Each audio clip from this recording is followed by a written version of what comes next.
उमर खालिद जो पिछले 6 सालों से जेल में बंद हैं, उनकी पीएचडी थीसिस फ्रैक्चर्ड कम्युनिटीज़ इस समय आज बाहर आई है और मेरे पीछे जो भीड़ है, जो जमावड़ा है, वो इसी पे चर्चा करने के लिए देश की राजधानी दिल्ली प्रेस क्लब में जमा हुआ है। सबसे इम्पॉर्टेंट बात कि क्या उमर खालिद की ये पीएचडी थीसिस जो आदिवासी समाज, उसके संघर्ष, जन जंगल ज़मीन से जुड़ी हुई है, उस पर चर्चा बिना उमर खालिद की जो यातना है, जो जेल में सफ़र है, जिसे मनोज झा कहते हैं कि आप क्या उस बुलबुल के गाने के बारे में बात कर सकते हैं, सिर्फ उस बुलबुल के गाने के बारे में जो पिंजड़े में कैद है, तो कैद में उमर खालिद पर चर्चा है। उन हालात में फिर वो अरेस्ट भी हुआ और अरेस्ट के बाद जब उमर को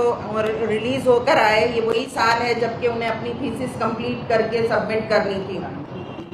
तो वो जो कोर्ट कचहरी के चक्कर और पुलिस का और सब चीज़ों का एक जहनी तौर पे जो प्रेशर होता है, उन हालात में उमर ने इस थीसिस को कंप्लीट किया। इस थीसिस को लिखते वक्त जिन लोगों ने भी जिस तरह उसकी हेल्प की, मैं उनकी भी शुक्रगुजार हूँ। उन हालात में वो थीसिस कंप्लीट करने के बाद सबमिशन का मामला था, वो भी जो है मना कर दिया गया, लेकिन कोर्ट के इंटरवेंशन से वो थीसिस सबमिट हुई। मैं अगर आपको अंदर की बात बताऊं तो खुद मेरी मतलब उमर की बहनों की जो फ्रेंड्स हैं, उनके रिश्तेदार उनको डांटते धमकाते हैं कि खबरदार उस घर में मत जाना, लेकिन जिन लोगों ने उमर को करीब से देखा है, जो जानते हैं, वो उसको सपोर्ट भी करते हैं, वो उसके को बहुत डिफेंड करते हैं, वो सब ये मालूम है। लेकिन जाहिर है कि हर कोई उतना करीब से ना फैमिली को ना उमर को जान सकता है, लेकिन ये मौका है इस किताब के ज़रिए से कि हम उसको जानें, उसके ख्यालात को जानें, वो किस लिए खड़ा हुआ, वो किसकी बात कर रहा था।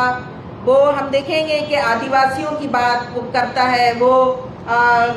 सोसाइटी में दबे कुचले लोगों की बात, माइनॉरिटीज़ की बात, जिनको सप्रेस किया जा रहा है, उनके लिए उसने आवाज़ उठाई और यही उसका सबसे बड़ा जुर्म बन गया।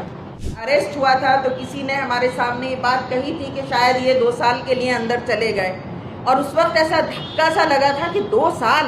मतलब ये फील हो रहा था कि 2 साल तो बहुत बड़ी मुद्दत है। लेकिन आज हम देख रहे हैं कि 6 साल का लंबा वक्त गुजर गया और अभी भी बज़ाहिर कोई उम्मीद की किरण नज़र नहीं आ रही है। उमर था सहने अदालत से आज फिर गुजरा, हिसारे जब्र में लिपटा बदन संभाले हुए, कोई भी खौफ आया था ना उसके चेहरे से, लबों पे उसके अजब मौज थी तबस्सुम की।